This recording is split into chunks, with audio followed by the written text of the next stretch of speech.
Bien, buenos días. Me llamo Carlos Molina y me da mucho gusto estar con ustedes. Como decía Ricardo, vamos a estar ahora y el sábado 23. El próximo sábado, aparte de lo que decía Ricardo, yo también voy a viajar, entonces no se puede, pero el 23 vamos a continuar y vamos a tener, ustedes tendrán más tiempo para leer. Tampoco las lecturas realmente son muy largas, a lo mejor pueden ser un poco exigentes, pero yo creo que se leen bastante bien. Hay otra cuestión, ¿verdad? Y es que sí quería comentar, quizás la peculiaridad de este tema tiene que ver con el autor, porque Franz vive en Costa Rica, yo me mantengo en contacto con él, entonces yo le conté del diplomado y él nos dio los libros, ¿verdad? Entonces son 5 ejemplares diferentes de libros de Franz que vamos a rifar. Vamos a tener 2 ahora y 3 el 23. Pero además hay otra cosa, y es que la próxima semana también los quiero invitar a la presentación de mi libro. Mi libro es un análisis de la antropología desde la perspectiva de Franz Hinkelamer, ¿no? Entonces creo yo que también se puede incluir en el curso, ¿verdad? O sea, se podría tomar así, ¿no? Si ustedes pueden, si tienen tiempo, vengan el miércoles a las 6 de la tarde, miércoles próximo, 13, a las 6, aquí al auditorio Elba y Celina, el que está justo aquí abajito, ¿verdad? Bajando estas graditas, el auditorio Elba y Celina. Y por cierto, la sesión del 23 la vamos a tener ahí, en el Elba y Celina. Porque aquí, como ustedes ven, bueno, más bien como no se mira muy bien, ¿verdad? Como ven, no se ve bien, ¿verdad? Entonces, por ejemplo, la portada de este libro casi no se distingue, ¿no? Y para las películas, pues, ya sabemos es un problema. El 23 vamos a comenzar la sesión con un video de una entrevista que Juan José Bautista, un miembro de un colectivo de investigadores en el cual yo estoy también, que se llama Grupo Pensamiento Crítico. Pues este colectivo investiga alrededor del pensamiento de Franz Hinkelamer. Pues nosotros nos reunimos cada 2 años, cada 3 años, cada año en Costa Rica para discutir, debatir con Franz, etc. Juan José Bautista, un autor boliviano que además es discípulo de Enrique Dussel, le hizo una entrevista en marzo a Hinkelamer. Y esa entrevista dura como 1 hora más o menos, ¿sí? Y es excelente, o sea, es un buen material. Yo intenté que Franz pudiera conversar con ustedes por Webex o por Skype, pero a él le incomoda un poco este asunto, ¿verdad? Se pone un poco tenso, le cae mal que a veces no funciona bien, y me dijo, nada, mejor. Pero encontramos una salida, hablamos y yo pensé que era una buena idea, y de hecho la conversación entre ellos está muy conectada con lo que vamos a ver en estos 2 talleres, ¿verdad? Así que eso va a ser lo que haremos el sábado 23. Eso va a servirnos de arranque para luego discutir. Una cosa que quisiera proponer es que yo voy a partir la exposición, voy a hacer una primera parte, luego podemos discutir, ¿les parece? Hacemos el receso y luego viene la segunda parte y hacemos una última discusión, ¿les parece así? Es mejor que hacer una sola presentación y después discutir, porque creo yo que las inquietudes están más frescas o las opiniones y todo eso, ¿verdad? Ustedes vayan tomando nota cuando quieran preguntar algo y eso, y en el momento paramos y hacemos, en el momento adecuado paramos para hacer la discusión, ¿verdad? Preguntas que ustedes tengan, opiniones o algo que quisieran abonar. Seguramente algunos de ustedes también han leído o conocen a Hinkelamer, y también en ese sentido esto puede ser muy interesante, ¿sí? Entonces, no sé si hay alguna propuesta o alguna pregunta antes de seguir. Se escucha bien, ¿verdad? No necesito hablar más alto, ¿sí? ¿No? Okay. Muy bien, entonces, vean, ahí tenemos alguna información que yo creo que es interesante para conocer al autor. Como ya les decía, Franz vive en Costa Rica, De hecho, él es alemán y estudió economía, nació en el 31, el 12 de enero va a cumplir años, ¿verdad? Este próximo 12 de enero estaría cumpliendo, ¿qué sería? 87 años, ¿verdad? Y bueno, él es un alemán que luego ha hecho pensamiento desde América Latina. Yo creo que eso es bien importante señalarlo, porque si bien es cierto, él nace en Alemania y estudia primero ahí, su mirada crítica hacia los problemas sociales, lo cual conecta con lo que ya vamos a ver después acerca de qué es pensamiento crítico, cómo entiende Hinkelhammer el pensamiento crítico, pues le lleva rápidamente a interesarse por América Latina. De hecho, lo del título en economía yo lo puse a propósito porque sin duda es importante saber en qué está titulada una persona, pero también eso no dice mucho frecuentemente de cuáles son los intereses de esta persona, cómo ha orientado su investigación y todo eso. Él cuenta, por eso puse yo la imagen de este libro se llama Itinerarios de la razón crítica. Es una compilación de entrevistas y también artículos sobre el pensamiento de Franz. Hay entrevistas donde él participa, por supuesto, y artículos sobre su pensamiento. El libro se hizo para conmemorar los 70 años de Hinkelhammer en el Departamento Ecuménico de Investigaciones.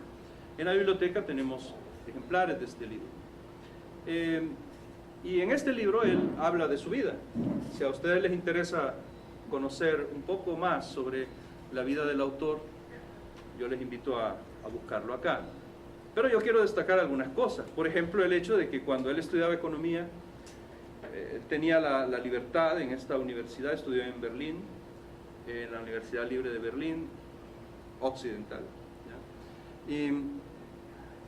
Y tuvo la libertad, tuvo la posibilidad de llevar cursos con quien él quería. Estudió con Goldwitzer, un teólogo alemán importante, y en cierta forma eso marca esa relación entre economía y teología que las personas que han leído a Hinkelhammer conocen. Es una referencia constante cuando se lo presenta ante los auditorios, ante las personas, se le presenta como economista y teólogo, economista, ¿verdad? Curiosamente, Raúl Forné Betancourt, este filósofo cubano-alemán que vive en Aquisgrán, Aachen, en Alemania, una vez bromeando decía, bueno, lo que pasa es que los teólogos dicen que es economista y los economistas dicen que es teólogo, ¿verdad? Lo cual es bien interesante porque más allá de la broma, lo que refleja es lo que quiero decir, que este autor es un autor que se ha sentido siempre muy libre con respecto a los métodos de la investigación, a la forma de acercarse a los problemas, y no ha estado obsesionado con esa especie de compulsión por marcar fronteras disciplinarias, ¿verdad? Y decir, yo soy economista, no me confundan, ¿verdad? En filosofía eso es una lacra, diría yo, ¿verdad? O sea, es una especie de rémora, esa compulsión académica, o sea, que es más expresión, me parece a mí, de los intereses de los departamentos de filosofía, ¿verdad? De las facultades de filosofía, de las universidades, que necesitan buscar su identidad y todo, pero al final es para conseguir presupuesto y esas cosas, pero la verdad yo no creo que le haya servido mucho a nadie esas discusiones, se lo digo honestamente. Esa compulsión por la especificidad disciplinaria no hay que confundirla con el rigor metodológico, o sea, eso es otra cosa, o sea, el carácter de la investigación en Hinkelhammer es un carácter multidisciplinario que incluso pretende romper esas barreras que a veces se establecen entre la economía con su método, la teología y esto. Entonces, claro, como somos economistas, nos dedicamos a lo empírico, pero en cambio los teólogos es lo trascendente, ¿verdad? O lo trascendental, a filósofos lo trascendental, etc. Cuando hay más relaciones de lo que uno cree, hay elementos trascendentales en las formulaciones o enfoques económicos, por ejemplo, sobre la realidad humana, ¿verdad? Entonces, pienso que esto es importante destacarlo. Esa es la razón por la que puse ahí doctor en economía, ¿verdad? O sea, porque quería que me sirviera de indicador para yo decirles esto. Entonces, eso les permitirá a ustedes enfrentarse, a quienes no han leído a Hinckelhammer, a los textos de Hinckelhammer, porque ustedes encontrarán ahí referencias a una manera de entender lo económico, lo social, lo político, cultural, religioso, más que una exposición de teorías económicas, teológicas, políticas. ¿Me explico? O sea, es eso la preocupación. La realidad humana es compleja, diversa, variada. Es preciso liberarse de esas ataduras, ¿no?, para poder entenderla mejor, para acercarse mejor a ella. Yo creo que eso anima el pensamiento de Hinckelhammer. O sea, eso es algo que además es una característica de este pensamiento. Quiero aprovechar para hacer un comercial. En la UCA, desde hace un año y medio o algo así, hemos estado trabajando en el Departamento de Filosofía y la Biblioteca Florentino y Duarte, que está ahí. Hemos estado trabajando para crear un fondo documental, un archivo digital de la obra de Hinckelhammer. Porque, no obstante, a pesar de que esta obra es enorme y se ha publicado, muchos de sus libros se han publicado en muchas editoriales distintas de Europa, de Latinoamérica, en muchos idiomas, sobre todo en español y alemán, pero también en inglés, francés, italiano, portugués, en chino, en griego, ¿ya? A pesar de eso, eso no quiere decir que la obra sea accesible, ¿me explico? O sea, es a veces difícil encontrar. Entonces, en el grupo Pensamiento Crítico pensamos que era una buena idea crear un fondo documental. La biblioteca va a tener la gran virtud de tenerlo en físico todo, así es, va a tener todos sus libros. De hecho, ya tenemos buena parte de sus textos inéditos, cursos del 63, por ejemplo, sobre economía marxista, que nunca se publicaron, ¿verdad? Cursos de la época en la que él estuvo en Chile, ¿verdad? De hecho, ahí lo puse. Y luego lo vamos a digitalizar. Vamos a tener una página web donde vamos a tener su obra. Estamos programando, ojalá sea así, que para el 12 de enero hagamos la inauguración de esto. Así que es un comercial. Les estoy avisando que si ustedes se mantienen en contacto con Ricardo Rivera y con nosotros, pues estén pendientes, porque les vamos a enviar la invitación para que vengan a la presentación que probablemente vamos a hacer aquí en la biblioteca o aquí en el auditorio, para que conozcan esta herramienta. Es una herramienta para el conocimiento, ¿verdad?, para la investigación. Y bien, hice ese paréntesis porque quería también señalar que la obra de Hinckelhammer comienza a tomar la forma básica que luego él va a ir desarrollando, puliendo, profundizando a lo largo de su vida hasta ahora, en los años 60, al principio de los años 60. En el 63, él defiende su tesis en el 61, la tesis creo que la defiende o la publica en el 61.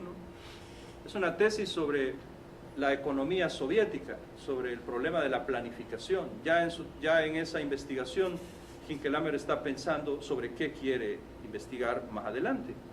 Y él luego viaja a América Latina y llega a Chile y es parte de todo ese movimiento intelectual, político, social chileno que produce los cambios en Chile con Allende, la Unidad Popular, etc.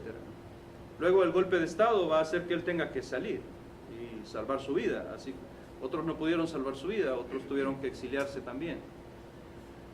Y a partir de entonces, la obra de Hinckelhammer a mí a veces se me antoja como una especie de espiral, ¿no?, en la cual él tiene un núcleo central, un interés fundamental o intereses fundamentales que están ahí siempre presentes, y luego él va llenando ese interés y ese impulso para conocer esa realidad que le interesa con trabajo riguroso esforzado y además muy creativo, muy original, que le lleva como en una espiral a tocar en cada extremo, ¿verdad?, del bucle, ¿verdad? Él va como tocando diversas investigaciones que hacen otros pensadores, referentes de la economía, de la teología, ahí va, ¿verdad?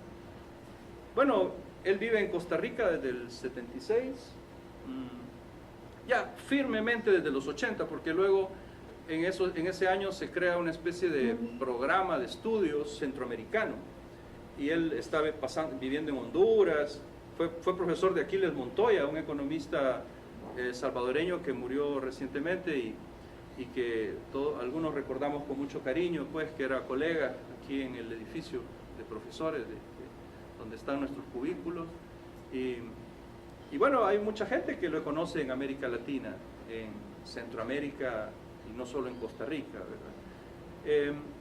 Desde entonces vive ahí, estuvo trabajando en el DEI, luego él sale del DEI, el Departamento Ecuménico de Investigaciones, en el 2005, 2006, y en el 2007, 2008 más o menos, formó el Grupo Pensamiento Crítico, que es este colectivo de investigadores, ¿sí?, en el cual participan, pues, profesores, académicos, investigadores de diversos países de América Latina, sobre todo, que además se dedican a disciplinas diferentes. Ven, eso es lo que les decía, eso también tiene sentido, porque Carlos Angarita, por ejemplo, un profesor de la Javeriana en Colombia, es teólogo.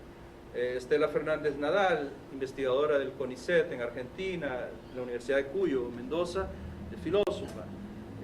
Y así podemos ir hablando de Juan José Bautista, que es filósofo, Yamandu Acosta en Uruguay, que también es filósofo, que forma parte de este equipo, ¿verdad? Y pues ahí vamos.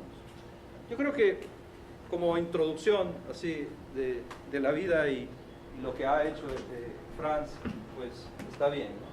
Ahora, me gustaría detenerme en esto otro. ¿Cómo podríamos nosotros, primero, porque yo creo que esta es la cuestión interesante acá, no, la palabra es la cuestión inicial, es la forma como se puede iniciar en esto. Es, primero, tener cierta claridad sobre qué hace este pensador, en el sentido de qué le interesa y cómo lo hace, en el sentido de, bueno, qué herramientas utiliza. Las primeras dos cuestiones que he puesto ahí están relacionadas a esto que acabo de señalar. Las otras dos tienen más que ver con hacia dónde le ha llevado también ese ímpetu, ese deseo de saber. Porque el deseo de saber está muy bien, pero el punto es qué es lo que uno desea saber y además cómo y por qué razones. Entonces, vean, yo quiero acá otra vez hacer otro comercial. Yo desarrollo estos puntos, si a alguno le interesa, en la introducción, en el primer capítulo de mi libro, ¿verdad? Que se llama Cuerpo, Ley y Sacrificialidad, que voy a presentar el miércoles. Entonces, si les interesa detenerse un poco más en estas ideas, en estas páginas yo lo voy desarrollando. Pero ahora yo quiero compartir con ustedes lo que me parece son las ideas centrales. La primera cuestión es, ¿qué es esto de las proyecciones teológicas? Si quieren puedo empezar por el final. O sea, es una forma de decir que cuando se quiere analizar la realidad, cuando se quiere comprender la realidad y obviamente también incidir en ella, necesitamos por fuerza, porque se trata de la realidad, aquí aclaremos, la realidad humana, la realidad social, la realidad política, económica, la realidad de los seres humanos, por fuerza, solo se puede conocer si somos al mismo tiempo claros en esto que Hinckelhammer llama los construcciones trascendentales o las formulaciones trascendentales, las ideas que uno articula para explicar por qué la realidad es de esa forma, solo pueden ser coherentes si al mismo tiempo articulamos ideas sobre cómo debería ser esa realidad. Es una tensión que se establece entre lo posible y lo imposible, podríamos decir. Así son las cosas, Uno podría pensar, yo solo necesito saber para saber cómo son las cosas, solo necesito verlas. No, para poder saber cómo son las cosas, cómo evaluar lo que tenemos, necesito también aprovisionarme de construcciones trascendentales, ideales, podrían decir algunos. Otra palabra, utópicas, podrían decir otros. Cuando se refiere a la sociedad, esta última palabra es frecuente y además se puede usar. Ahora, entonces hoy vamos para atrás. Lo de proyecciones teológicas es importante para entender por qué Hinckelammer no es un teólogo en el sentido tradicional. Cuando uno piensa en un teólogo, uno piensa en alguien que se ocupa del problema de Dios, ¿verdad? O sea, es lo primero que salta a la mente por cuestiones etimológicas y por lógica y porque así uno lo ve, etc. También pensamos en alguien que pertenece a alguna estructura religiosa. Decir teológico en nuestro mundo, en nuestra época histórica también, estamos en nuestra realidad es una realidad marcada por la tradición cristiana, somos una cultura donde el cristianismo juega un papel fundamental, básico, ¿sí? No es un asunto de si uno es cristiano o no lo es, ¿ya? Es una cuestión de cómo vemos el mundo, ¿sí?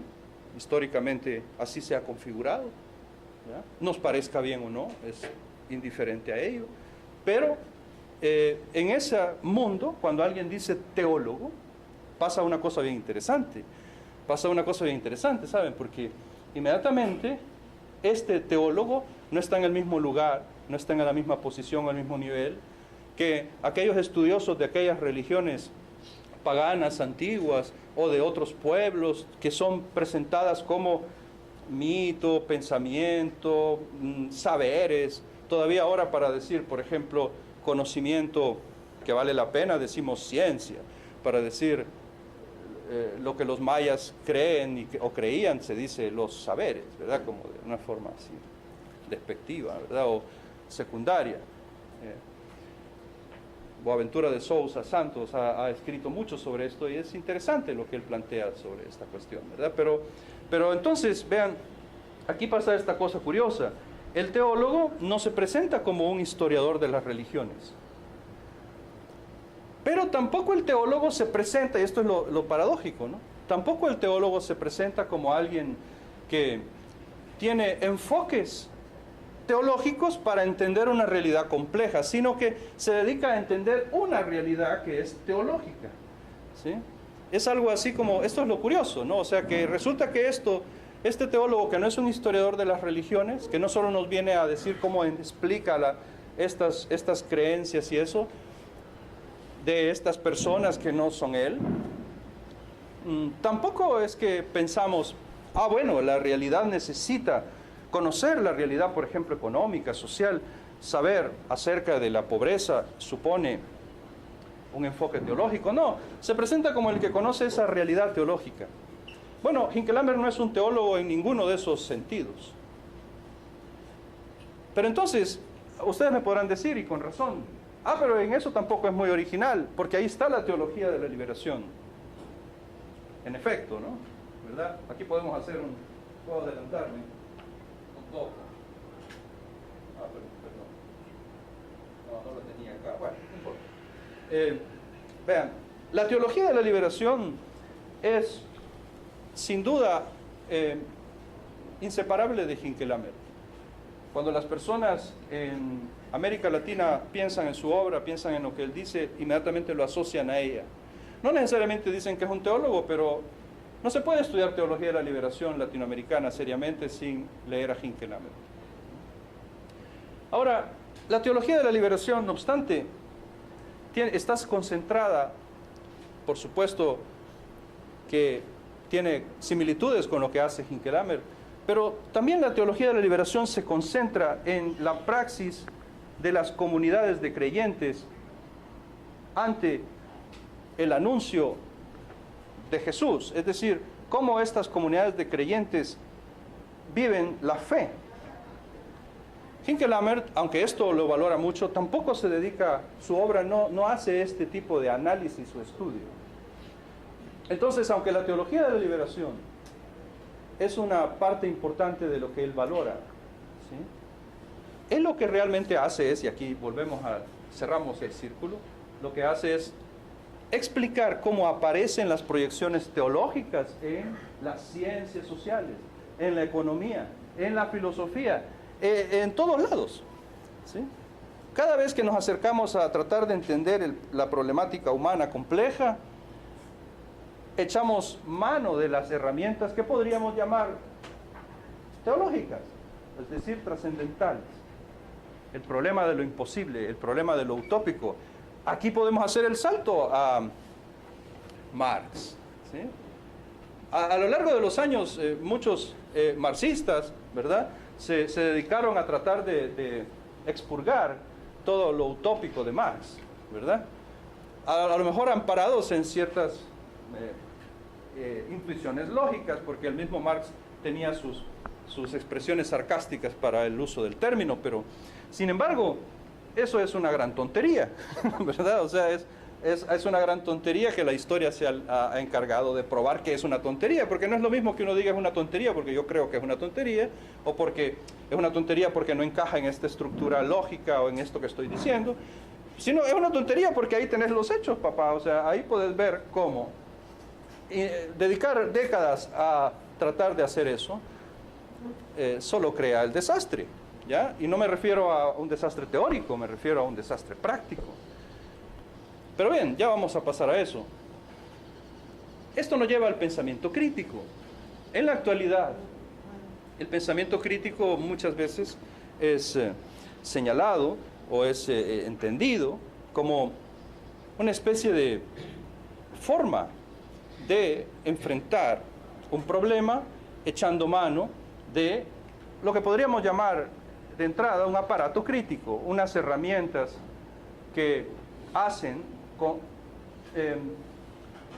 apoyan mis argumentos, que hacen que esos argumentos no sean meras opiniones, que refuerzan mi posición para poder refutar aquellas explicaciones que no dicen realmente la verdad, por ejemplo, o no son útiles, no nos ayudan a entender mejor, etcétera, etcétera. Y bueno, es legítimo hablar del pensamiento crítico así, pero hay una tradición del pensamiento crítico que introduce un elemento esencial. Si enlazamos lo anterior con esto, tendríamos que decir, si yo trato de entender estos fenómenos, esta realidad que llamo la realidad social,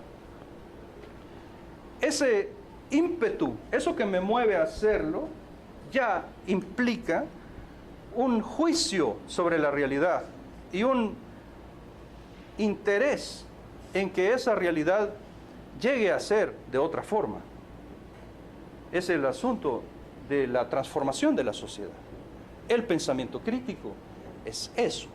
Es algo que a mucha gente que le gusta usar la expresión pensamiento crítico, no le gusta usar esa otra expresión, compromiso. Es compromiso con la transformación de la sociedad. Yo creo que es fundamental esto. Es fundamental. Y obviamente es algo que vemos claramente en Marx. Eso ustedes lo saben. La tesis sobre Feuerbach, la 11, ¿sí?, expresa muy bien esto, eso de transformar el mundo. No es meramente una percepción acerca de lo mal que han hecho las cosas. Así se puede interpretar algo así como, sí, muy bien, es cierto. Hemos estado tratando de entenderlo cuando se trata de transformarlo. Vaya, o sea que ya dejemos entonces eso y ahora vayamos a transformarlo. Así es como a veces se interpreta. No, es un juicio sobre nuestra posición en la realidad, sobre realmente desde dónde la realidad puede llegar a ser realidad para nosotros. Es una formulación, si se quiere, de la radicalidad subjetiva que nos permite hablar sobre el mundo. Yo creo que en ese sentido es que hay que entender, ven que hay una conexión. Ustedes pueden ver que hay una conexión entre este y este, y entre este y este, pero bueno, es solamente por método, pero todo esto está mezclado. Lo que yo quiero plantear, aquí viene la cuestión básica, ¿no? Esto era como el punto de partida, pero hoy va, ¿y ahora a qué vamos? Porque yo hice una selección de lecturas. Obviamente así ha sido en todos los talleres, me imagino. No creo que alguien haya venido y les haya hecho una exposición de todo el pensamiento de un autor, porque no me lo creo, o sea, sencillamente es paja, ¿no? Eso no puede ser, ¿verdad? Y además confío en las personas que han venido, no puede ser que hayan hecho eso, ¿verdad? Entonces, muy bien, yo lo que hice fue una selección y yo pensé y lo hablé con Ricardo, ¿verdad? Y allá de vez en cuando nos veíamos y yo le decía, mire, yo tengo esta idea, ay Ricardo, ¿y por qué no tal cosa? Y así. Entonces yo pensé, ¿qué podemos conocer de Hinckelammer? Hay que elegir. Yo creo que esto es el núcleo de lo que Hinckelammer le interesa en este momento. ¿Qué mejor cosa que eso, no? Precisamente la entrevista que ustedes van a ver el 23, que se grabó en marzo, pues ahí él está presentando de una manera mucho mejor buena parte de las implicaciones de algunas de las cosas que vamos a ver hoy. Y la selección que yo hice tiene que ver con estas dos expresiones, ¿sí? Que están unidas, que son inseparables. Una forma de ver el marxismo, vamos a ver, lo voy a decir de otra manera. Es usual que el marxismo para muchos de nosotros es una manera de posicionarse frente al problema de Dios para los seres humanos, en los seres humanos. Es usual que sea de esa forma, ¿sí? A veces se debe a desconocimiento, pero también a veces se debe a lo contrario, a que en efecto uno encuentra elementos en los textos que ha leído, en el mismo Marx, o en sus seguidores, o en sus intérpretes, que lo llevan por esa dirección. No solo estoy hablando de los típicos anticomunistas, ¿sí? O como con Sartre, ¿verdad? Los típicos antiexistencialistas, ¿verdad? No, creo que es una manera de acercarse a la cuestión. Pues bueno, agarremos precisamente esta percepción y tratemos de entender cómo podemos reformularla. Eso es prácticamente lo que Hinckelammer dice. Dice, bueno, tratemos de entender, por ejemplo, primero, volviendo al asunto de la teología, tratemos de entender que la teología, tal como debemos hacerla, tal como nos debe interesar, ¿sí? Es el análisis de las implicaciones de algo que ha acontecido. Dios se ha hecho humano. Nada más.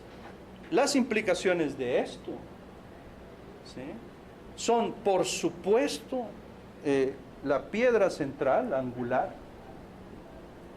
en muchos pensadores, para tratar de entender mejor qué quiere decir la misma humanización,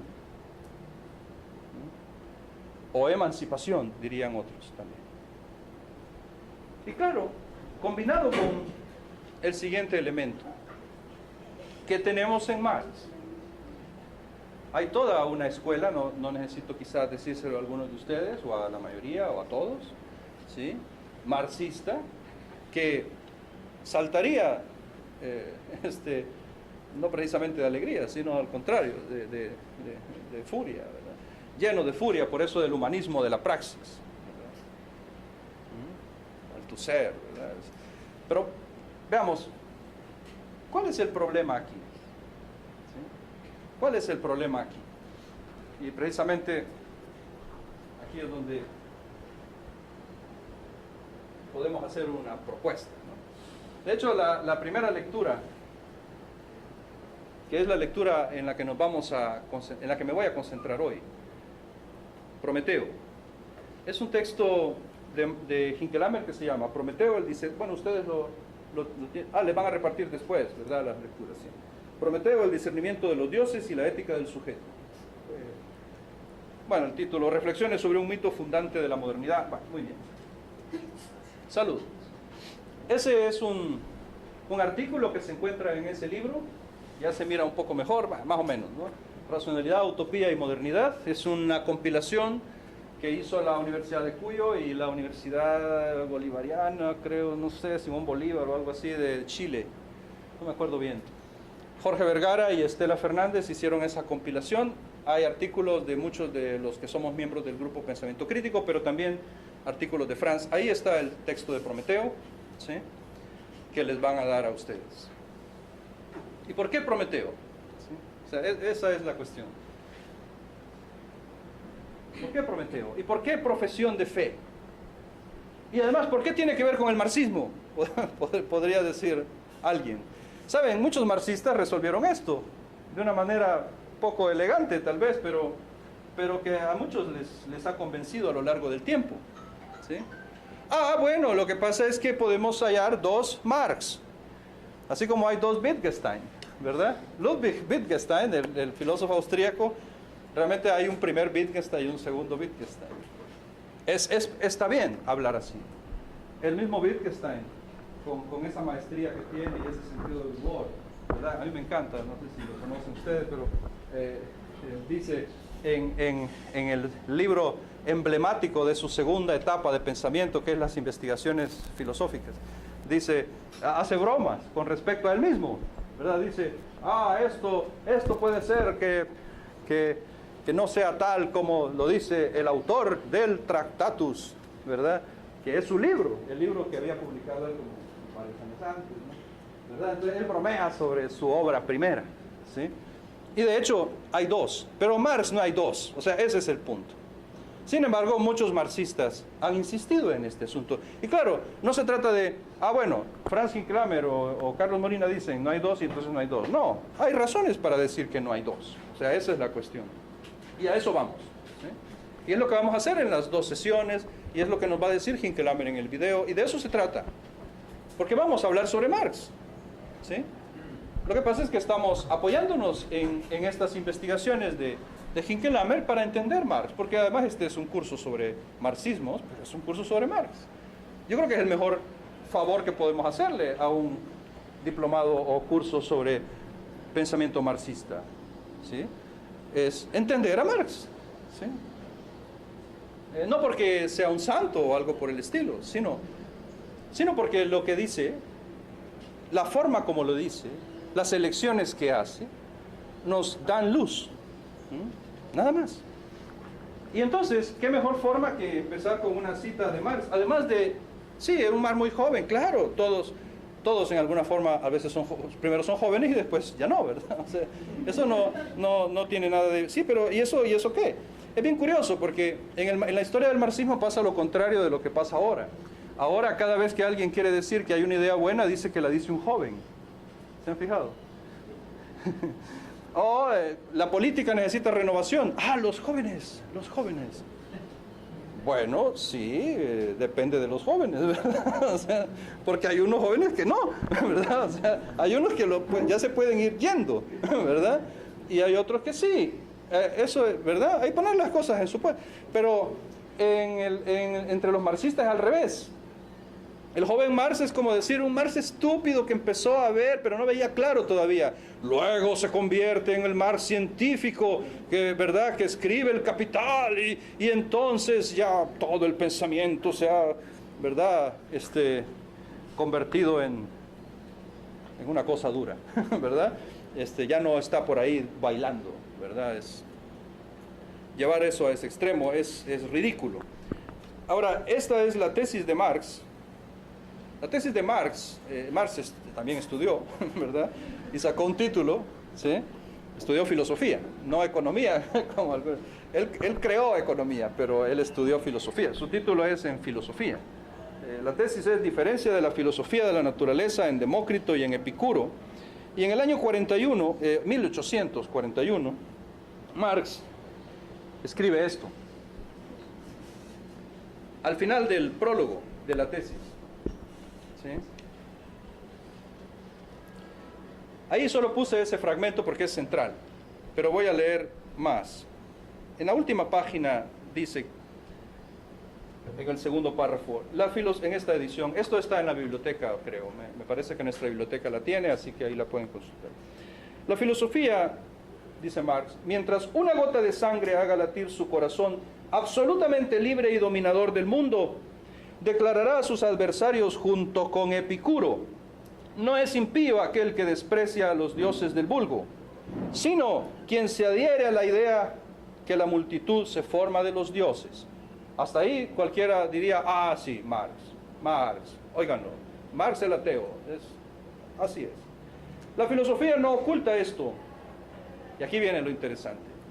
La profesión de fe de Prometeo, en una palabra, yo odio a todos los dioses, es la suya propia, es la profesión de fe. Yo odio a todos los dioses.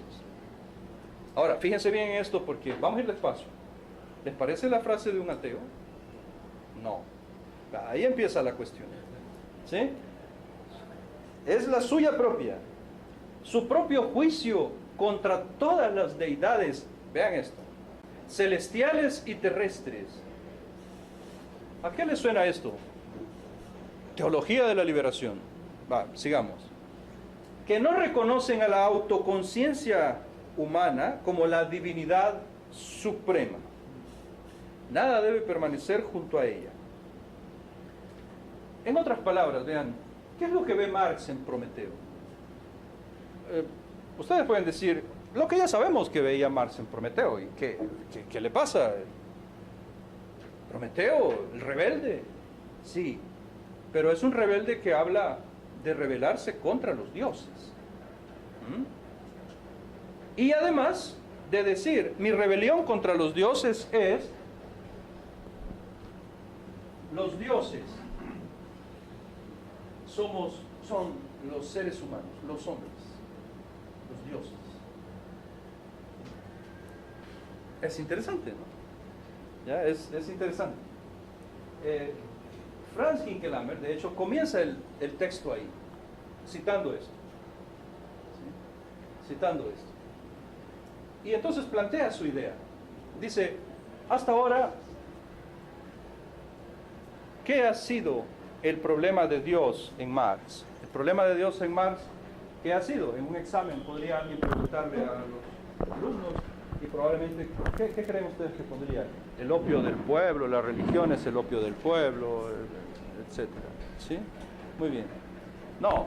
¿Cuál es el problema del Dios en Marx? El problema del Dios, Franz le llama discernimiento de los dioses.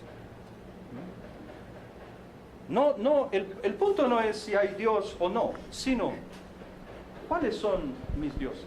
¿Cuáles son los tuyos? ¿Quién es Dios? No, ¿hay Dios? No, ¿quién es Dios? La pregunta, ¿hay Dios? Si hay Dios, nos lleva a una cuestión metafísica, es una cuestión acerca de si algo está ahí o no está. ¿Sí? ¿Está o no está? Además, ¿qué implica que esté o no esté? Etcétera, etcétera.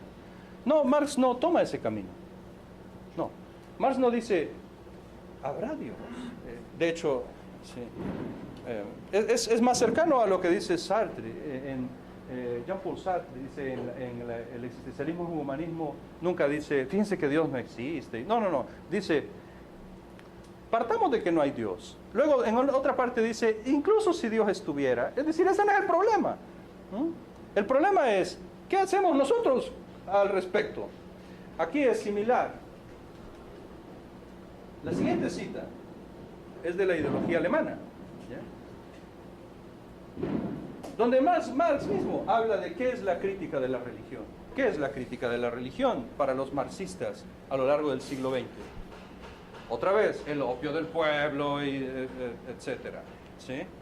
Claro, el opio del pueblo, muy bien, sí, la religión, como si la ideología soviética no fuera opio del pueblo también, ¿verdad? O sea, sí, es interesante eso. Como si toda la ideología creada por la burocracia soviética no fuera opio también, ¿sí? ¿Sí? No, ese no es el punto. Dice Marx, este es Marx, ¿sí?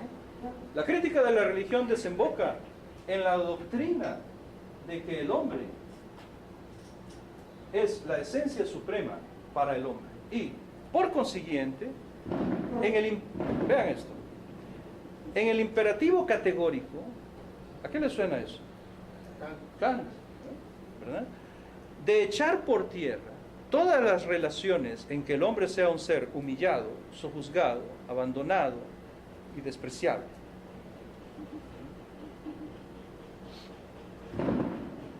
Hay dos elementos ahí. Uno que es una continuación del anterior. El hombre es la esencia suprema para el hombre. ¿Sí? Podemos poner, en lugar de suprema, podemos poner divina. Así como antes ha dicho en la tesis, divinidad suprema. No hay ningún problema. ¿Sí?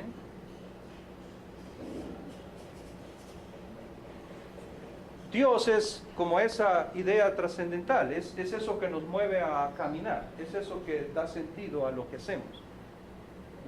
Por lo tanto, Dios es hacia donde vamos, lo que queremos ser. Pero Dios es la humanidad. Es decir, la cosa es humanizarse. Eso es.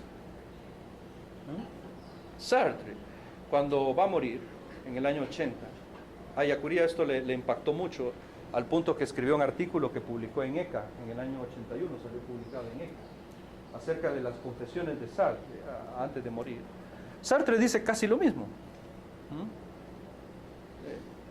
La humanidad, debemos humanizarnos. De eso trata esto. Esto de la vida es eso, la humanización. Y entonces vean la segunda parte. Y por consiguiente, imperativo categórico de echar por tierra todas las relaciones en que el hombre sea un ser humillado, sojuzgado, abandonado y despreciado. Y claro, la referencia a Kant es esencial porque el uso del imperativo categórico es esencial, porque ahí donde Kant mira la máxima expresión de lo que significa precisamente imperativo categórico, ahí donde él la ve, es precisamente donde en la lectura de Hinckelammer, Marx ve la raíz de la humillación, el sojuzgamiento, el desprecio a la humanidad. Y bien, yo diría que aquí podemos hacer la pausa, ¿verdad? Son las 10 y casi 15, 10 y cuarto. Entonces bien podríamos hacer, si les parece, un intercambio, ¿verdad? Si ustedes quieren, o si quieren que continúe también me dicen, pues, pero podemos hacer un intercambio, preguntas, comentarios. Si a ustedes les surge una idea que quisieran compartir con el grupo, luego hacemos el receso, probablemente faltando un cuarto a las 11, algo así. ¿De cuánto es el receso? ¿15 minutos? 20 minutos. ¿Les parece? ¿O quieren que continúe? ¿Qué prefieren? ¿Sí? Sí, muy bien. Es el planteamiento de ver a la esencia divina como la humanidad. Me recuerda mucho al planteamiento de Feuerbach, la esencia de ese mismo, de que Dios en realidad es la esencia humana proyectada hacia la humanidad, etc. Entonces, no sé si hay cuál es la diferencia específica del planteamiento de Marx con respecto a ese planteamiento de Feuerbach. Muy bien. Sí, sí. Muy bien. ¿Algo más? ¿Alguien más quisiera? Esa es una excelente pregunta. Sí. Sí. Perdón. Usted menciona que los dioses los semejan a los hombres. Ahí quisiera que desarrollara un poco más la idea. Ok. Es decir, ¿a qué se debe que se piense que cuando hablamos de la divinidad estamos pensando en los seres humanos? Eso es. Muy bien. ¿Algo más?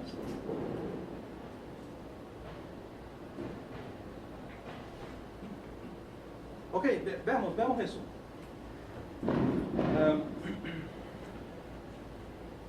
Veamos, la cuestión de Feuerbach es esencial. Voy a empezar por la otra parte.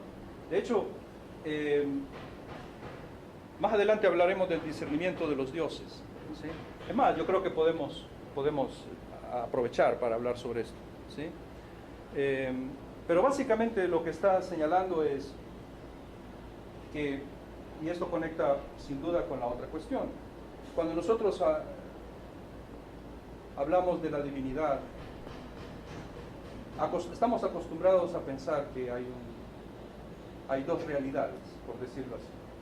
Está la realidad terrena y la realidad celestial. Las culturas a lo largo de la historia lo han planteado de varias formas, pero han usado otras palabras, pero prácticamente se divide la realidad en dos. Y ahí y lo importante es que ahí hay un abismo, ¿sí? Hay un abismo ahí. Lo divino, lo humano. Dios, la historia de Prometeo, ¿cuál es? Ustedes saben, Prometeo roba el fuego y se lo da a los seres humanos, ¿sí? Ya vamos a ver más adelante que eso se puede entender de formas distintas dependiendo de quién es Prometeo.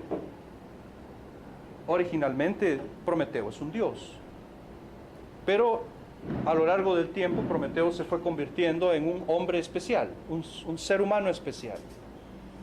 Esa es la cuestión que está en el fondo de la transformación de Prometeo. ¿Qué haces tú cuando de repente Prometeo ya no es un dios? Precisamente surgen esas dudas con respecto a de por qué nos queremos igualar con la divinidad. La divinidad es una cosa, nosotros somos seres humanos, hay un abismo.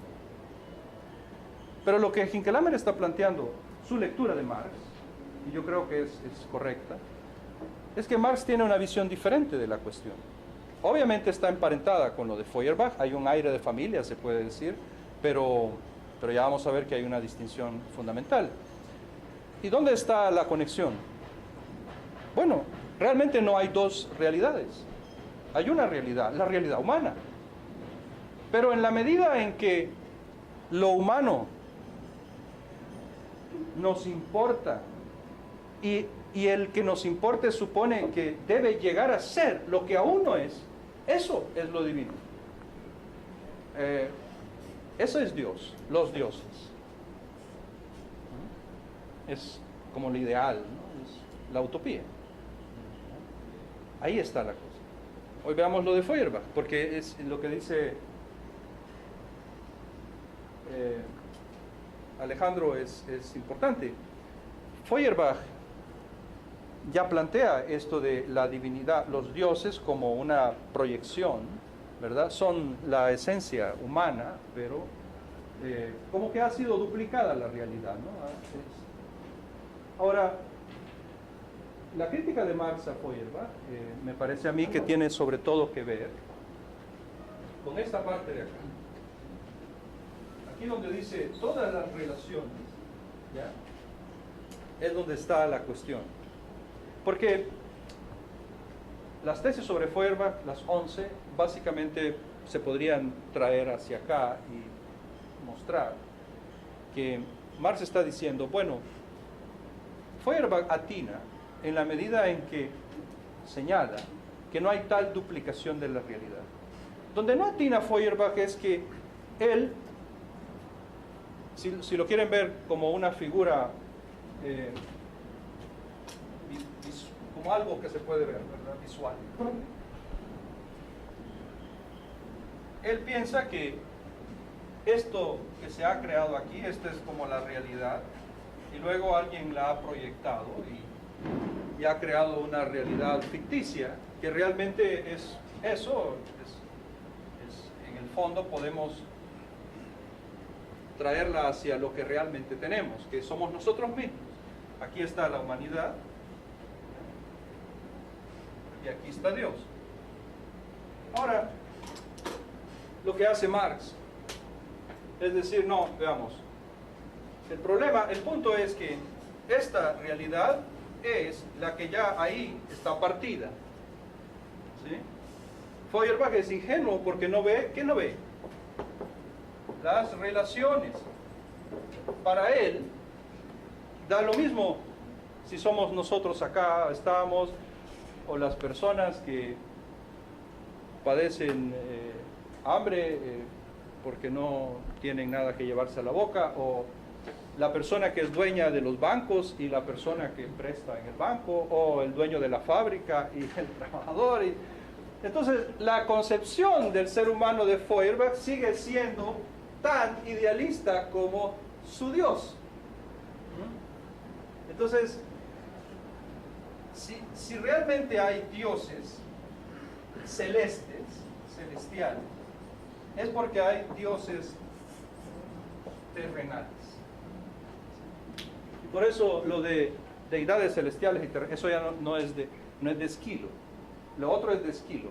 Lo de, en una palabra, odio a todos los dioses. Eso es de Esquilo. ¿Sí? Es decir, el poeta que tiene la historia de Prometeo, etc. Lo demás es de Marx. Lo de celestiales y terrenales no es un piquete, ¿verdad? Se oye bien. No, es en serio. Eso es lo que no ve. Yo así lo interpreto, no sé, ¿verdad? Uno lee las 11 tesis y por ahí nos lleva Marx. Por ahí nos lleva Marx.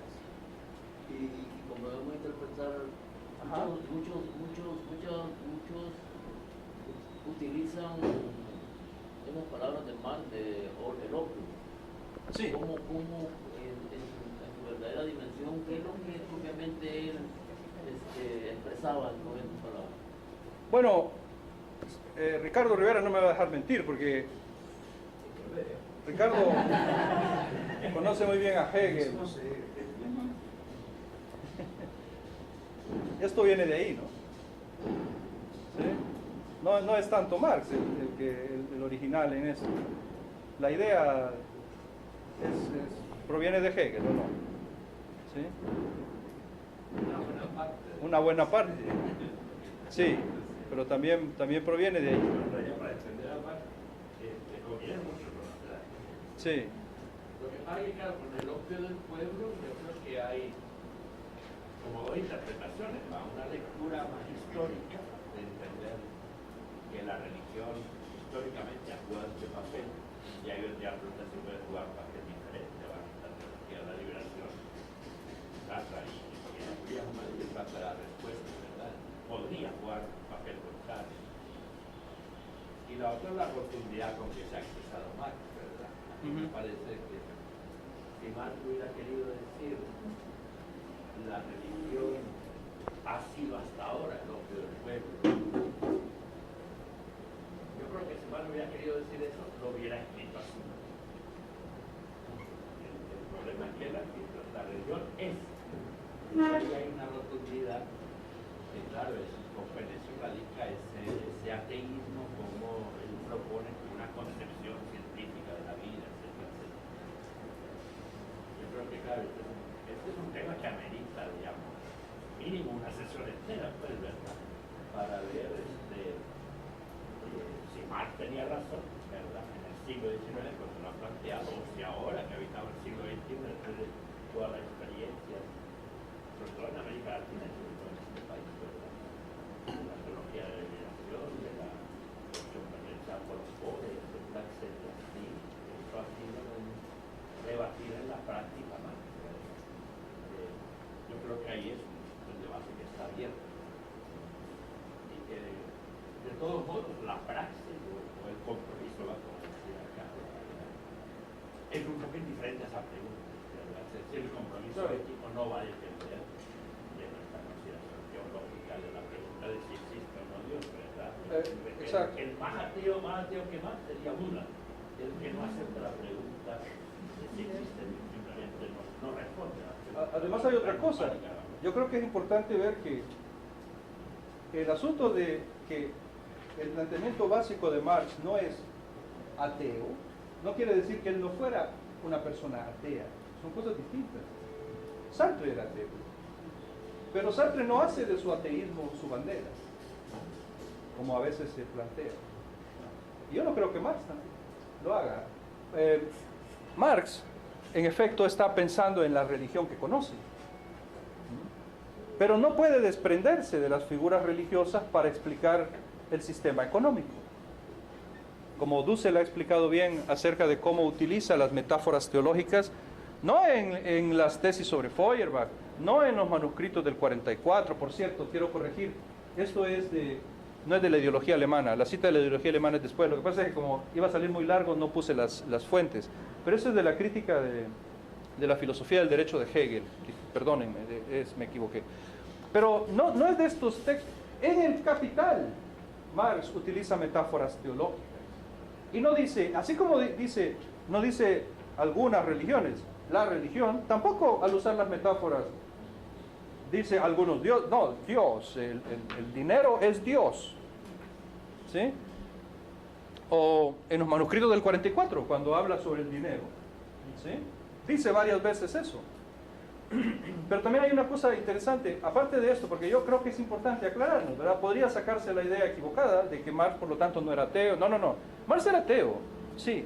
Pero eso es decir, y era importante para él, claro, para su vida. Pero su filosofía, su planteamiento acerca de la realidad, no es la típica tesis atea.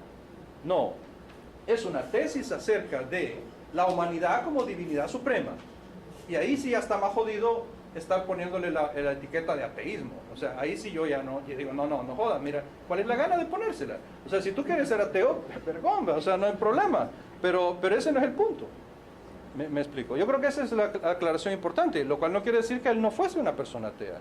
Creo que era nieto de un rabino, dice Dussel, ¿no? Por ahí cuenta que esa historia, ¿no? O algo así. El papá no, el papá tuvo que hacerse cristiano por cuestiones de trabajo y no sé qué, ya le doy la palabra. Pero solo quiero terminar esto, porque hay una cosa también importante en lo que dice Ricardo.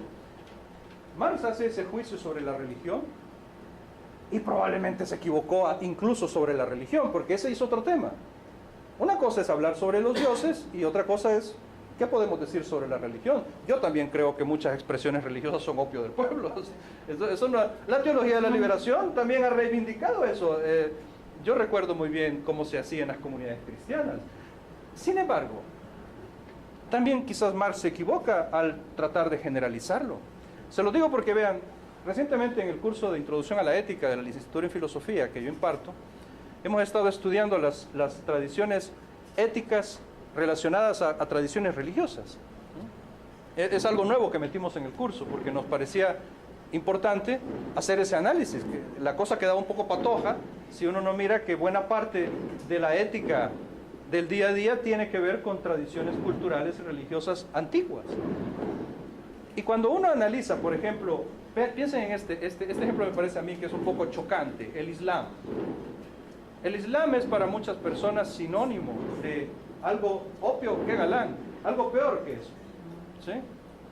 La imagen que se hace la gente sobre una persona islámica es de alguien totalmente drogado, ¿verdad? Alguien totalmente obnubilado y que ha perdido la... Eso es una visión reduccionista y falsa del Islam. Solamente está viendo una parte muy pequeña de la realidad del Islam. Y ya no se diga de la historia del Islam. El Islam, ¿cuándo surge? Es una religión de liberación. En el mundo en el que surge el Islam, las religiones imperantes mantenían costumbres de esclavitud, etc. Y el Islam rompe con eso. Una de las primeras reglas del Islam es la oposición a la esclavitud. Fue el movimiento de liberación de esclavos de la época, en esa zona, en el mundo árabe. Las luchas de Mahoma y de los seguidores de Mahoma fueron luchas de liberación, que es lo que también Ricardo ha estado diciendo. Así que me venga alguien a decir la religión, así de forma universal, es el opio de no, qué carajo. Es eso y muchas cosas más. Pero yo creo que es bueno ver cómo funciona esto, esta distinción, ¿verdad? Porque no solo pasa con Marx. Perdón. Sí, no, yo quería añadir algo con respecto de la teología de la liberación. También podemos ver ese sentido Sí. de aterrizar más a Jesús como un ser humano, que fue lo que se le criticó mucho al padre John Sodino de parte del Vaticano, de Sí. la humanización más de Jesús, que nos muestra un camino de liberación del ser humano, y cómo el plantearse que los dioses, o los dioses que atentan en esas relaciones de poder, son el dinero, bueno, ahora que el señor Romero le ha añadido la seguridad nacional y la propiedad privada. Entonces, si nosotros nos ponemos a pensar que Marx ya nos alentaba en eso, Jesús ya lo había hecho antes también, la teología de la liberación lo reivindica, con esto de que por qué Marx dice que la religión es el opio. Claro, es la tergiversación de los poderes que quieren sumir a otros en ciertas circunstancias de opresión aceptada, o resignada o alienada, como le queramos llamar, ¿verdad? Entonces el hecho de que el ser humano en sí logre esa liberación, al liberarse de todo eso, lo puede considerarse como el camino que Jesús nos daría para acercarnos a Dios. Entonces, yo creo que lo que pasa es que todo el mundo habla en metáforas según la cultura y las circunstancias en que está, y nosotros al leerlas al pie de la letra, vamos siendo Sí. un poco reduccionistas. Como No, decía claro, el solo que espíritu. lo importante que hay que destacar es que el uso de la metáfora no es indiferente. Sí. O sea que no es una cuestión de estilo. Es un momento en el cual quien quiere decir algo encuentra que no tiene una manera mejor para decirlo. Y eso dice algo, ¿no es cierto? Eso dice algo sobre nuestra realidad. No dice algo en el sentido de que es una prueba de algo. No es prueba de nada. No es evidencia. No. Es conocimiento de nuestra realidad. De hecho, yo creo que esto conecta con ese apartado en el artículo de Franz que se llama el discernimiento de los dioses en la tradición cristiana. Porque uno podría decir, Marx está haciendo discernimiento de los dioses. Ah, claro, los cristianos no hacen eso porque ellos ya creen en Dios, ¿verdad? ¿Se han fijado? A cada rato sacan noticias, yo no sé si son paja o qué, además no importa. El Papa dice que tiene dudas sobre la existencia de Dios. Ay, dan ganas, no sé, ¿verdad? Yo recuerdo que Karl Rahner, este teólogo alemán, ¿sí?, una pieza angular de la teología del siglo XX, decía lo mismo, ¿verdad? Es decir, una vez que leí acerca de que Karl Rahner decía lo mismo, empecé a darme cuenta, yo pensaba, pero ¿por qué esto me suena a mí? Porque todos los teólogos serios dicen lo mismo. Es decir, si uno se toma en serio la cuestión, obviamente tiene dudas, pero no porque haya un problema en eso, sino porque ese no es el problema. La gente quiere plantear la cuestión como si se tratara de un asunto de evidencias. De lo que se trata es de una cuestión de opción. Vean, esa es la cuestión. Vean el análisis que hace Franz. Ireneo de Lyon. ¿Ya? La gloria de Dios, así lo traduce Franz, ¿verdad? No sé si he escrito alguna cosa mala y me disculpan. La gloria de Dios es el hombre que vive. Y dice Franz, esto es una tradición en el pensamiento cristiano primitivo, en el pensamiento, no, ni tan primitivo, pero sí, el pensamiento cristiano original, ¿sí?, tiene claro qué es Dios, el hombre que vive. Claro, Monseñor Romero no lo traduce exactamente como Franz lo traduce, porque Franz dice, la gloria de Dios es el hombre que vive. Monseñor Romero decía, es que el hombre viva. Nah, o sea, sí, perdón, que el pobre sí, que el pobre viva, no es que el pobre que vive, sino el pobre viva. Bueno, pero es lo mismo. Hay un cambio ahí. No porque Ireneo no tuviera en cuenta eso, sería un poco abusivo decir que los padres de la iglesia, quienes están acá que han estudiado patrología o saben sobre los padres de la iglesia, saben que en los padres de la iglesia uno encuentra elementos impresionantes de crítica social de su época. ¿Sí? Yo recuerdo Juan Crisóstomo, ¿no?, ¿verdad? Me parece.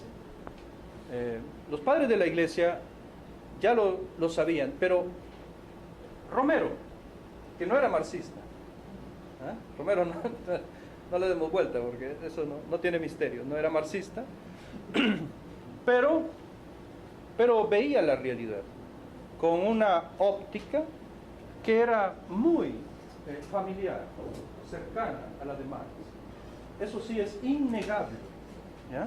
Por mucho que le haya molestado a Juan Pablo II, a Ratzinger. Hinckelammer dice en el texto que van a leer, Juan Pablo II, estoy convencido, dice que Juan Pablo II pensaba que Romero era hereje. Y por eso cuando Romero dice, la gloria de Dios es que el pobre viva, Juan Pablo II se las ingenia para darle vuelta a la frase y llevarla otra vez atrás. Algo así como, bueno, porque el pobre vive en la misericordia del no sé qué, que no sé cuánto, y un montón de explicaciones moralistas, algo así como el pobre que es bueno porque el carajo.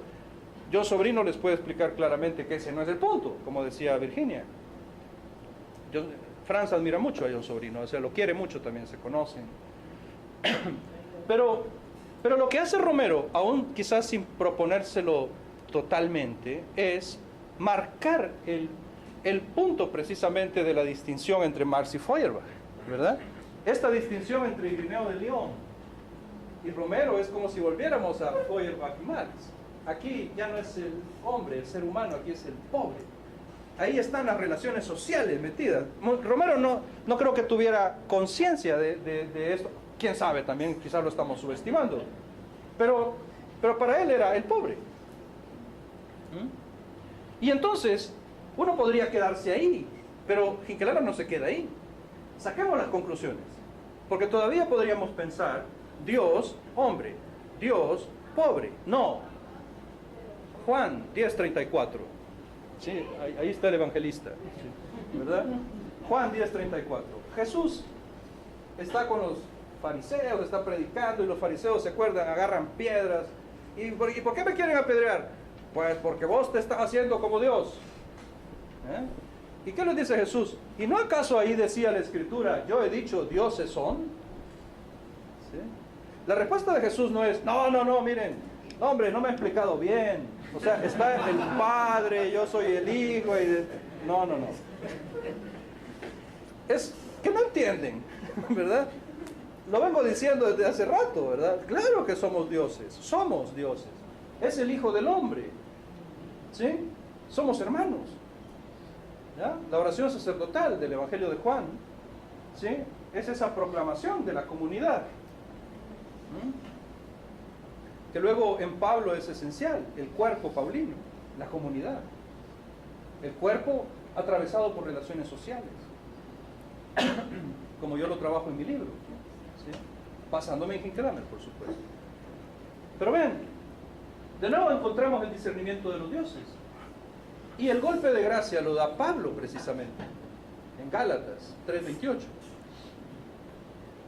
El universalismo. El universalismo, porque hace falta eso. Uno podría decir al final, es una tesis metafísica en última instancia. Algo así como, es una metafísica de la inutilidad de la metafísica. Algo así como, al final, somos nosotros, no se habían dado cuenta. No, es un programa de emancipación. Porque lo que atravesaba la humanidad, lo que atraviesa la humanidad ahora es la división. Hombres y mujeres, judíos y griegos, esclavos y libres. Pero Pablo dice, ya no hay tal cosa. Es como decir, una vez todos somos divinos, la humanidad es la divinidad, por lo tanto, es el criterio. Es una propuesta ética, como vamos a ver después. Claro, yo creo que podríamos concluir esto antes de ir al receso, haciendo un retroceso, ¿sí? Porque, y Marx, porque estamos hablando de Ireneo. ¿Qué es esa humanidad divinizada? Porque yo he hablado mucho sobre la utopía acá. No olviden que la tesis de Marx fue sobre Epicuro. ¿Sí? Bueno, Diógenes de Eonaonda era un epicúreo, ¿sí? No muy conocido. De hecho, Hinkelhammer aclara que él duda que Marx lo conociera, aunque él hiciera la tesis sobre los epicúreos, pero se descubrió este pensador en el siglo XX, me parece. Creo que a mitad del siglo XX, en una excavación arqueológica, hallaron una piedra. Yo estuve también buscando en internet, me acuerdo, y sí, o sea, hay un lugar no sé en dónde, pero bueno, hay un lugar en Grecia, ¿sí? Donde hay en Onda, donde hay unas rocas y ahí está una inscripción y habla de Dios. Y entonces, vean el texto. Este texto, hoy sí, esta es la ideología alemana, hoy sí, perdón. Este es el texto de Diógenes y este es el texto de Marx. ¿Sí? Lo tienen en el texto que les van a dar. Dice Diógenes, cuando nadie domine, entonces realmente la vida de los dioses se transformará en vida humana. Vean eso. En todas partes, ¿qué es cuando nadie domine? ¿Vean? En todas partes reinará la justicia y el mutuo aprecio, y no habrá necesidad ni de murallas ni de leyes. Pues todo lo necesario viene de la tierra y todos labraremos y cultivaremos y cuidaremos del ganado y encauzaremos ríos y en los ratos libres podremos dedicarnos al estudio de la filosofía.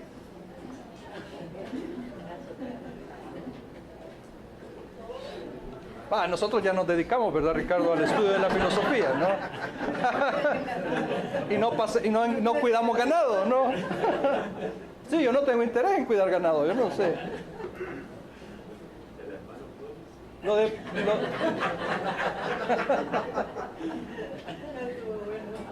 Lo de pasear por un río.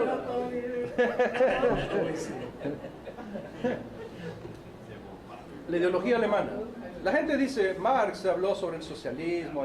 No, Marx no dijo una palabra sobre cómo hacer el socialismo. No dijo nada sobre cómo hacer el socialismo, ni idea. Él hizo lo más importante que nos podía dar, que era analizar muy bien el funcionamiento del capitalismo. Todavía ahora logramos entender muchas cosas que suceden gracias a esto. Lo han admitido incluso quienes no son marxistas, quienes son liberales, críticos del socialismo o de los marxistas, han reconocido el gran aporte de Marx. Pero luego, ¿cómo se hace eso? ¿Cómo se transforma eso en instituciones? Es decir, en socialismo, como un sistema. No dijo nada, pero sí habló del comunismo. Y no fue fíjense, lo que muestra Hinckelammer acá es que no fue un exabrupto o algo así como, de repente Marx se inspiró, ¿verdad? No, él lo tenía claro. Sí, yo creo que si alguien se tomaba en serio lo que escribiera Marx, no sé si lo que siempre decía estaba bien, yo creo que hay cosas que se equivocó, seguramente, muchas cosas, pero de que se lo tomaba en serio, eso sí.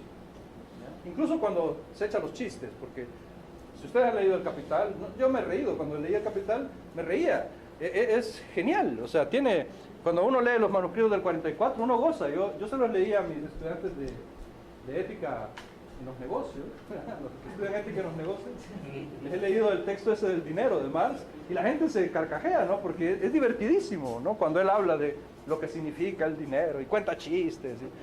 Pero vean el texto. En la sociedad comunista, dice él, cada individuo no tiene acotado un círculo exclusivo de actividades, sino que puede desarrollar sus aptitudes en la rama que mejor le parezca. La sociedad se encarga de regular la producción general, con lo que hace cabalmente posible que yo pueda dedicarme hoy a esto y mañana a aquello, que pueda por la mañana cazar, por la tarde pescar y por la noche apacentar el ganado, y después de comer, si me place, dedicarme a criticar. Se refiere a no andar criticando, sino a analizar, leer, hacer trabajo teórico, sin necesidad de ser exclusivamente cazador, pescador, pastor o crítico según los casos. Uno podría pensar, obviamente Marx tenía que haber leído a Diógenes, que no es el otro Diógenes, ¿verdad? Es Diógenes de Onanda, como dije. No, el punto es que tanto Diógenes como Marx han entendido algo. Lo interesante es, vean ustedes, cómo a lo largo del tiempo, a lo largo de la historia, hay pensamiento que logra llegar a entender con una mayor profundidad la condición humana, no la naturaleza humana, no hay tal cosa, pero sí esa condición en la que nos encontramos, ¿sí? Y ambos llegaron a escribir casi lo mismo, ¿sí? Marx le puso un nombre, el comunismo, ¿sí? Pero ven ustedes, es una sociedad utópica. Hinckelammer de entrada diría utopía. Es más, pensar que eso es posible, que podemos emplear mecanismos para llegar a eso, es utopismo. Cuidado, porque eso mata. Eso mata. Si no, pregúntenle a los soviéticos, ¿no? ¿Verdad? Si no, pregúntenle, ¿sí? Eso es la ibris, que no se da cuenta de que, si bien tiene valor, la ibris es una expresión para referirse a que no nos dejaremos dominar por quienes dicen que no podemos ir más allá de nuestra condición. Vale, muy bien. Yo creo que algo de ibris no está mal, pero el punto es que esto sí no se puede hacer. Es como una visión ideal, inalcanzable, pero que dirige nuestro camino. O sea, vean qué interesante cómo inicia el texto de Diógenes. La vida de los dioses se transformará en vida humana. ¿Sí? Es una forma diferente de plantear el discernimiento de los dioses. Entonces, no sé que si les parece, son las 10:45, bueno, 10:15 para las 11. ¿Les parece si hacemos la pausa, descansamos 20 minutos y luego volvemos? ¿Les parece bien? Los que quieran recoger ahora el folleto, se lo voy a entregar. Si no, al regreso de la pausa. Al regreso de la pausa sortearíamos los 2 libros también. Algunas personas que llegaron tarde podían tener la asistencia y ya